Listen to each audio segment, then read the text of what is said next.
आपका स्वागत है आगाह नामक यूट्यूब चैनल पर मित्रों। आज हम पढ़ने जा रहे हैं दोस्तों राजस्थान राज्य का इतिहास। मित्रों, आज हम राजस्थान का इतिहास पढ़ने जा रहे हैं। चलिए दोस्तों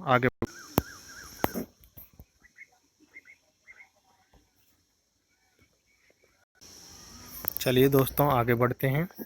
पाषाण काल मित्रों, पाषाण काल यानी कि ऐसा काल, एक पाषाण का मतलब होता है पत्थर, यानी जो प्राचीन काल था, पत्थर वाला युग दोस्तों, उसको हम पढ़ने जा रहे हैं। दोस्तों बागौर की जो सभ्यता थी, बागौर सभ्यता भीलवाड़ा में कोठारी नदी के किनारे पर स्थित थी दोस्तों। यहाँ पर पशुपालन के प्राचीनतम साक्ष्य मिले हैं दोस्तों। अब क्वेश्चन आता है दोस्तों, राजस्थान में सर्वप्रथम पशुपालन के प्राचीनतम साक्ष्य किस सभ्यता से मिले हैं दोस्तों? तो बागौर सभ्यता से मिले हैं दोस्तों। अब क्वेश्चन आता है दोस्तों, बागौर की जो सभ्यता है वो किस काल की सभ्यता है दोस्तों?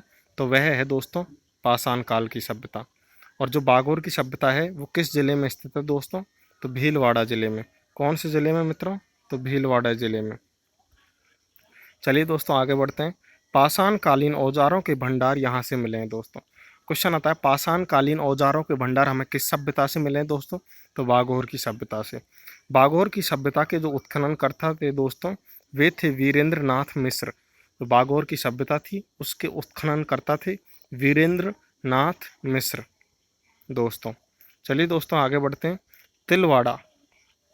तिलवाड़ा बाड़मेर में लूनी नदी के किनारे स्थित है दोस्तों। यहाँ भी पशुपालन के साक्ष्य प्राप्त हुए थे दोस्तों।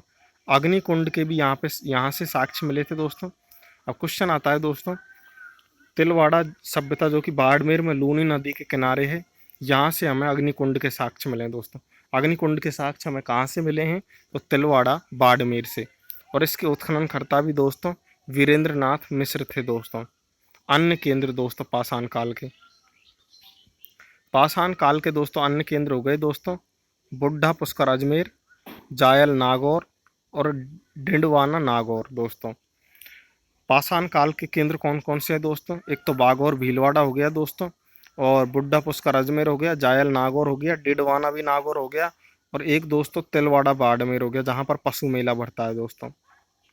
लूनी नदी के किनारे तिलवाड़ा बाड़मेर दोस्तों। सिंधु सभ्यता को पढ़ते हैं मित्रों। सिंधु सभ्यता यह इंपॉर्टेंट सभ्यता है दोस्तों। सिंधु सभ्यता को काशी युगीन सभ्यता भी कहा जाता है। और जो इसका काल है दोस्तों सिंधु सभ्यता का, वो कितना माना गया है दोस्तों? तो सिंधु सभ्यता का जो काल है वो माना गया है 2350 से 1750 ईस्वी तक दोस्तों। सिंधु सभ्यता का काल माना गया है। कालीबंगा हनुमानगढ़ जिले में घग्गर नदी के किनारे विकसित हुई थी दोस्तों यह सभ्यता। कालीबंगा का अर्थ है दोस्तों काली हुई, काली चूड़ियाँ दोस्तों। 1952 सन 1952 में सर्वप्रथम अमलानंद घोष ने कालीबंगा सभ्यता की खोज की थी दोस्तों। सन 1961 से 69 के बीच में वास्तविक उत्खनन बी के थापर व बी लाल ने किया था 5 स्तरों तक। अब दोस्तों इसके उत्खननकर्ताओं को याद करने की ट्रिक है, और खोजकर्ताओं को दोस्तों, अमलानंद ने लाल पान खा करके थूका दोस्तों, तो अमलानंद इसके हो गए खोजकर्ता दोस्तों। अमलानंद घोष, लाल यानी बीबी लाल ने पान खाकर थूका दोस्तों, थापर, तो बीबी लाल और बी के थापर दोस्तों इसके उत्खननकर्ता हो गए। तो कालीबंगा की खोज कब हुई? 1952 में, और इसका उत्खनन 1961 से लेकर 69 के बीच में हुआ। 1969 के बीच में 5 स्तरों पर दोस्तों कालीबंगा से प्राक हड़प्पा और विकसित हड़प्पा के अवशेष मिले हैं। सर्वप्रथम कालीबंगा से जुते हुए खेत के साक्ष्य मिले हैं दोस्तों। कालीबंगा से किसके प्रमाण मिले? तो जुते हुए खेत के साक्ष्य मिले हैं दोस्तों। कालीबंगा के लोग 2 फसलें उगाया करते थे, चना और सरसों मित्रों। यहाँ से अग्नि वेदिकाएं प्राप्त हुई हैं। अग्नि वेदिकाओं का मतलब होता है दोस्तों भट्टियाँ, अग्नि की भट्टियाँ दोस्तों, आग की भट्टियाँ। कालीबंगा में लकड़ी की नालियाँ बनी हुई थी दोस्तों, यानी कि यहाँ पर जल निकासी का सुव्यवस्थित प्रबंध था दोस्तों इस सभ्यता में दोस्तों। कालीबंगा सभ्यता में यहाँ के जो मकान थे कालीबंगा सभ्यता के दोस्तों, वे मकान कच्ची ईंटों व अलंकृत ईंटों के बने हुए थे दोस्तों। युग्मित समाधान प्राप्त हुए दोस्तों, यानी युग्म के रूप में दोस्तों। यानी कि एक साथ 2 शव या 3 या 4 शव दोस्तों, यानी एक साथ शव प्राप्त हुए हैं यहाँ से। यहाँ से भूकंप के भी अवशेष मिले हैं दोस्तों। मकानों में दरारों को देखा गया, दीवारों में दोस्तों। और यहाँ पर जो दुर्ग है दोस्तों हनुमानगढ़ में, उसमें भी दरारें देखी गई हैं, तो इसलिए इसका अंदाजा लगता है भूकंप का दोस्तों। सन 1985 से 86 ईस्वी में भारत सरकार ने एक संग्रहालय बनवाया दोस्तों, सोथी की सभ्यता मित्रों। तो दोस्तों सोथी की सभ्यता बीकानेर के आसपास की सभ्यता है दोस्तों। ये बहुत इंपॉर्टेंट क्वेश्चन है दोस्तों।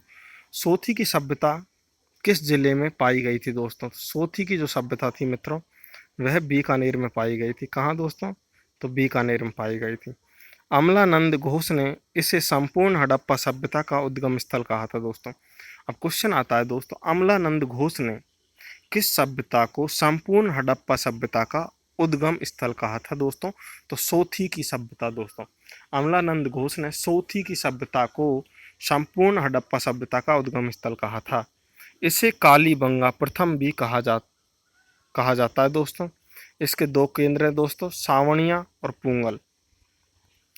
जो सोथी सभ्यता है दोस्तों इसके 2 केंद्र हैं, सावणिया और पूंगल दोस्तों। चलिए मित्रों आगे बढ़ते हैं आहड़ सभ्यता की तरफ। अब दोस्तों आहड़ सभ्यता को पढ़ते हैं। आहड़ सभ्यता वर्तमान उदयपुर जिले में आहड़ स्थल बनास की सहायक नदी आयड़ या बेडच नदी के किनारे बसा हुआ था दोस्तों। चूंकि यह सभ्यता बनास नदी के आसपास मिली है इसलिए इसे बनास सभ्यता भी कहते हैं दोस्तों। बनास सभ्यता किस सभ्यता को कहते हैं दोस्तों? तो आयड़ सभ्यता या आहड़ सभ्यता को कहते हैं दोस्तों। आहड़ सभ्यता, इसे मृतकों के टीले की सभ्यता भी कहते हैं दोस्तों। अब क्वेश्चन में कुछ भी आ सकता है, जैसे बनास सभ्यता को निम्न में से क्या कहते हैं? तो मृतकों का टीला। या आहड़ सभ्यता को क्या कहते हैं? तो मृतकों का टीला। और भारतीय इतिहास में दोस्तों मृतकों का टीला सिंधु घाटी सभ्यता को कहा जाता है दोस्तों। यहाँ एक घर में 6 या 8 चूल्हे मिले हैं दोस्तों। इसमें हमें संयुक्त परिवार व सामूहिक भोज की जानकारी मिलती है इस सभ्यता में। कौन सभ्यता में? आहड़ सभ्यता में मित्रों।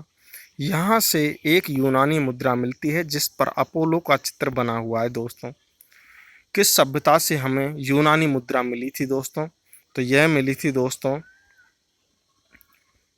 यूनानी जो मुद्रा मिली थी दोस्तों हमें मिली थी ये आहड़ सभ्यता से मित्रों। कहाँ से मिली थी? आहड़ सभ्यता से हमें यूनानी मुद्रा मिली थी जिस पर अपोलो का चित्र बना हुआ है मित्रों। किसका चित्र बना हुआ है? अपोलो का। यहाँ काले व लाल मृदभांड मिले हैं दोस्तों। काले व लाल मृदभांड किस सभ्यता से मिले हैं दोस्तों? तो आहड़ सभ्यता से, जिन्हें गोरे या काठे कहते हैं दोस्तों। काले व लाल मृदभांड जिसे गोरे व काठे कहते हैं, ये किस सभ्यता से मिले हैं? तो ये मिले हैं दोस्तों आहड़ सभ्यता से। जिन्हें काले व लाल मृदभांड जिसे गोरे व काठे कहते हैं, ये आहड़ सभ्यता से मिले। बिना हत्थे के जल पात्र मिले हैं। ऐसे जल पात्र हमें ईरान की सभ्यता से भी प्राप्त हुए हैं जो ईरान के साथ संबंधों को दर्शाते हैं मित्रों। प्राचीनतम नाम अघाटपुर था। आहड़ सभ्यता का प्राचीनतम नाम क्या था? तो आहड़ सभ्यता का प्राचीनतम नाम अघाटपुर था। यह बहुत इंपॉर्टेंट क्वेश्चन है कि आहड़ सभ्यता का प्राचीनतम नाम अघाटपुर था। इसका जो स्थानीय नाम था आहड़ सभ्यता का वह था दोस्तों धूलकोट। आहड़ सभ्यता का प्राचीनतम नाम अघाटपुर और इसका जो स्थानीय नाम था वह था धूलकोट। आहड़ में हमें तांबे गलाने की भट्टियाँ प्राप्त हुई हैं इसलिए इसे ताम्रवती नगरी भी कहते हैं दोस्तों।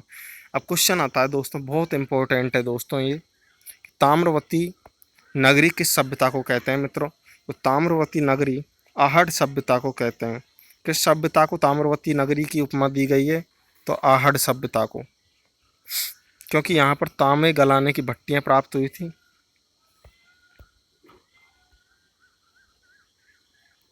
उत्खनन करता दोस्तों इसके अक्षय कीर्ति व्यास, रतन चंद्र अग्रवाल, वीरेंद्र मिश्र, हसमुख धीरज सांखलिया।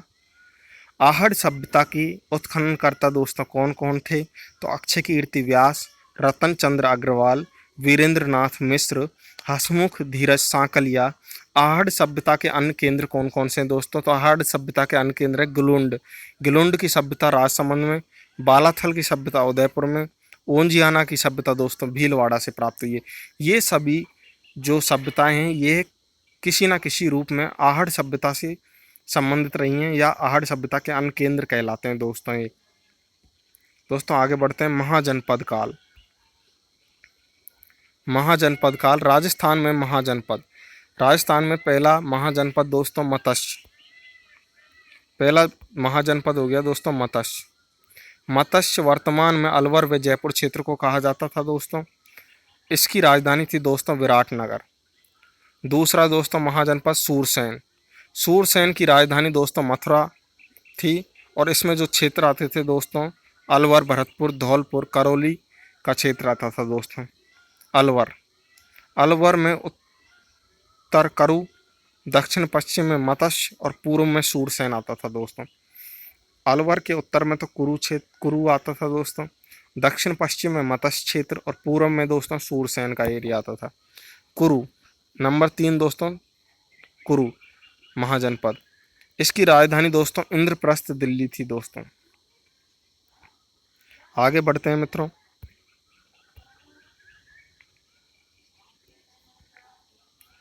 सिवी जनपद दोस्तों। सिवी जनपद वर्तमान चित्तौड़ और उदयपुर जिलों में स्थित है दोस्तों। सिवी जनपद वर्तमान में किस जिले में स्थित है दोस्तों? तो चित्तौड़गढ़ और उदयपुर जिलों में स्थित है। इसकी राजधानी थी दोस्तों माध्यमिका यानी कि नगरी, वर्तमान नाम दोस्तों। सिवी जनपद किन जिलों में था दोस्तों? तो चित्तौड़गढ़ और उदयपुर जिलों में। सिवी जनपद की राजधानी क्या थी? माध्यमिका, यानी कि वर्तमान में इसका नाम नगरी है दोस्तों। राजस्थान का पहला उत्खनन स्थल या उत्खननकर्ता D.R. भंडारकर 1904 में। राजस्थान का पहला उत्खनित स्थल था दोस्तों वह सिवी जनपद में था दोस्तों। राजस्थान का पहला उत्खनित स्थल दोस्तों, और इसके उत्खननकर्ता थे डॉक्टर D.R. भंडारकर, जिन्होंने 1904 में उत्खनन किया। मालव जनपद दोस्तों। मालव जनपद वर्तमान में जयपुर और टोंक में है दोस्तों। इसकी राजधानी नगर टोंक थी दोस्तों। इसे खेड़ा सभ्यता भी कहते हैं। मालव जनपद था दोस्तों, इसे खेड़ा सभ्यता भी कहते हैं। वर्तमान जयपुर और टोंक में स्थित थी दोस्तों। राजधानी नगर टोंक। सर्वाधिक सिक्के मालव जनपद के प्राप्त होते हैं दोस्तों यहाँ से। ये सिक्के रेड नामक स्थान से प्राप्त हुए हैं दोस्तों। इसे प्राचीन भारत का टाटा नगर कहते हैं दोस्तों। अब रेड की सभ्यता किस जिले में स्थित थी दोस्तों? तो नगर टोंक में दोस्तों। ये क्वेश्चन आता है दोस्तों। टाटा नगर किसे कहा जाता है दोस्तों? तो टोंक को ही कहा जाता है, क्योंकि यहाँ से मालव जनपद सर्वाधिक सिक्के मालव जनपद के प्राप्त हुए, जो कि सिक्के रेड नामक स्थान से मिले थे दोस्तों।